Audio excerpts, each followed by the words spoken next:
We are talking with a remarkable entrepreneur who has taken intelligent risk-taking to new heights. Danny Meyer first struck out on his own 25 years ago when he opened the critically acclaimed Union Square Cafe. He is the quintessential New York restaurateur and considered by many to be the dean of American hospitality.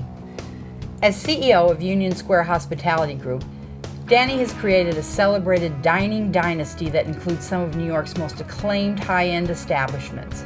We're with him today in his latest creation in New York City. Meyer is packing them in day and night. I'm Ellen Kodeth with Food Channel Pro. Let's find out why Danny Meyer's unparalleled success led us to choose him as a leader with guts.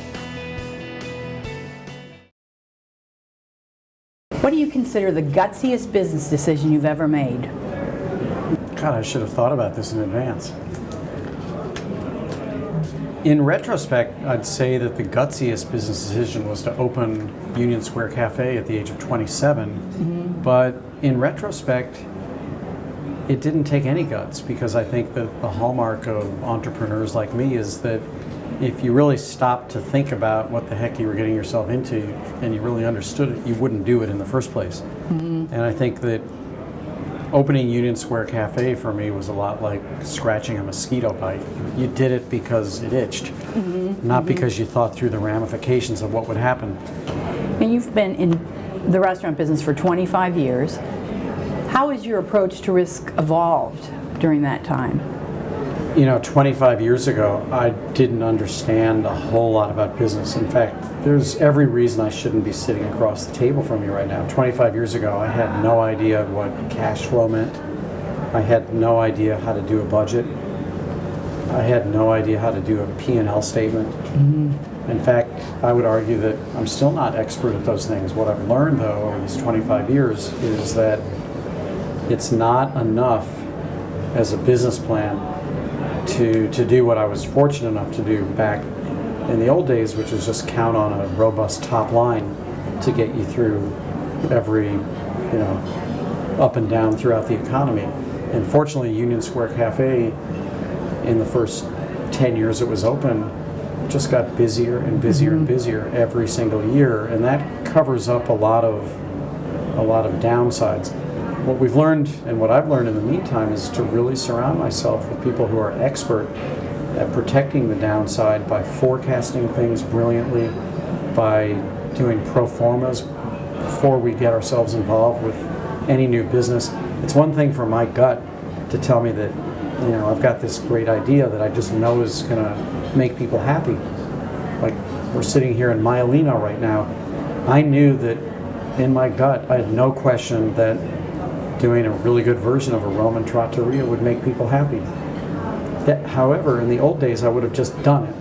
Now, I don't let anybody mess with my gut feeling about the idea for the restaurant, but I absolutely consult with the folks on my team who can prove out that my intuition can actually make really good business sense. What do you think are the most prominent characteristics of a successful risk-taking entrepreneur? Well, I think that anyone who's an entrepreneur is inherently willing to take risks. I think that anybody who says, I've got this feeling, this passion, this subject that I'm really excited about, and I'm so excited that I want to share what I love about it with other people, so much so that I'm willing to, put my money on the line, put a whole bunch of people into the game with me. It inherently takes a risk-willing person to do that. And I think that really, really good entrepreneurs are able to infect other people with that enthusiasm so that they want to come along for the ride. And then the most successful ones have the courage to really follow through on their dream. I've met a lot of people through the years who will see some new thing happening and they'll say, I had that idea years ago, but they didn't have the guts to step up and do anything about it. So I think that people who are entrepreneurs inherently are gutsy kind of people. That doesn't mean that it's a good thing to be gutsy, and it doesn't mean it's a bad thing not to be gutsy. I think people who go to work for a big institution understand themselves well enough to know that they're going to feel, better working within the context of, a big organization. I would have a really tough time doing that. In fact, one of the struggles that I have, that I think about all the time, we're now at a point where we have 1,500 employees with all of our different businesses, is how to make sure never to lose the infusion of an entrepreneurial spirit as we get larger and we need more systems, how to make sure that each one of our restaurants still feels like a handcrafted restaurant and not like a big corporate spin-off or something. When it comes to being gutsy, how much or how important rather do you think common sense is? I don't think there's too many substitutes for common sense. On the other hand, I hate to keep bringing my grandfather into this, but he always used to say if it were so common, everyone would have it. And so the benefit of just using logic, and this gets back to listening to your gut is usually right.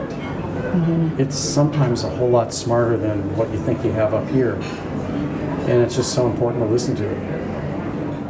We've been talking with Danny Meyer of Union Square Hospitality Group. Check out the next part of this series as we explore what it takes to be a leader with guts. For Food Channel Pro, I'm Ellen Cotis.